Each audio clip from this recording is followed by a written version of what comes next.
Acudimos a la presentación del PAMESA para sondear el ambiente previo antes del inicio de liga. Bueno, para eso y para descubrir por qué a la gente le hace tanta gracia ver a unos hombres muy altos intentando meter un balón en una cesta. Mira que con esto de los deportes podemos llegar a ser muy pesaditos, ¿eh?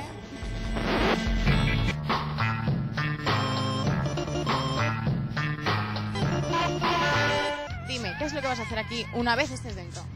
Pues primero disfrutar de lo que es el espectáculo, la presentación, y luego cruzar los dedos y que gane PAMESA, claro. Con los refuerzos que ha hecho este año se supone que tiene que ganar Estudiantes. ¿Las puestas deportivas? Sí, ¿no? Vale, pues entonces ahí dentro a saltar y a gritar y a pasártelo bien. Hombre, yo he venido un poquito de sport, siempre mi punto fashion este que tengo yo. Claro que Pero sí. deportiva. Vas muy mona. Si vamos bien, alegría. Si vamos mal, nos enfadamos con los árbitros. Chillamos mucho. ¿Y a quién animo yo? Porque no tengo ni idea. ¿A quién animas? Pues eso depende. ¿Tú no has venido nunca a ver ningún partido de PAMESA? Pues a todos en general. Tú ahora ves, si ves el físico de cada uno y el físico que más te atraiga, pues a ese puedes animar perfectamente. Eso está bien. Yo animaría a Bule Abdalovic. Si te gustan los de la tierra, pues tienes a Víctor.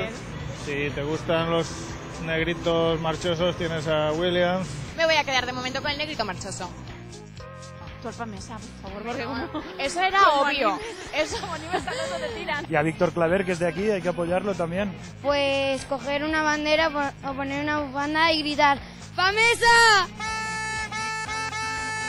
Me dejas la bufandilla si voy entrando en calor, porque yo te veo ya de naranjita, entonces tampoco te hace falta. Vale.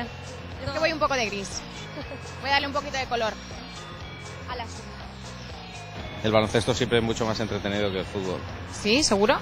en todo. En este país el baloncesto ha tenido muchos más logros que el fútbol. Nosotros pensamos que el baloncesto es un deporte mucho más completo y que no tiene la repercusión que tiene el fútbol. A mí mientras me lleven y sea gratis, a mí me gusta todo. Las trompetas, la bandera, las camisetas las llevamos aquí también, aquí dentro.